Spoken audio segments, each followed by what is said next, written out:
Eric, we're here at Wheat U in Wichita, Kansas, and producers here are talking an awful lot about the big disease issue in 2017, which is wheat streak mosaic virus. Just tell me a little bit about kind of how the problem occurred so badly in 2017. Well, wheat streak mosaic, as you know, is something that we've been dealing with here in Kansas for a long time, but this year really was an exceptional year for wheat streak mosaic. With really exceptional levels of disease intensity in many fields, particularly in parts of western Kansas.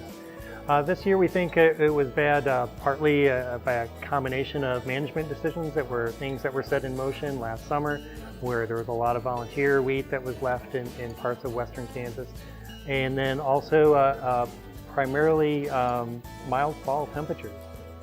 So we know that the damage was significant this year, and as we look at our partnership with Kansas Department of Ag, K-State's partnership there, we do extensive disease surveys every year, and it looks like statewide we're looking at around 5.7% yield loss.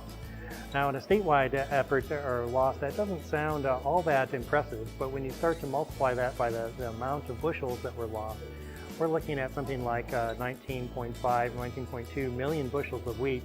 Multiply that times the value of that grain, and we're getting close to 75, 76 million dollars of direct losses to farmers here in Kansas alone.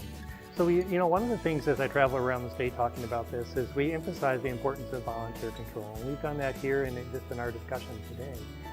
But as I interact with growers, I find out that what appears to be a fairly simple recommendation of controlling volunteer wheat is amazingly complex from different people's perspectives. There's all sorts of things related to the methods you're going to go about that, the timing, there's multiple flushes of volunteer wheat, and a significant cost that's associated with that as well.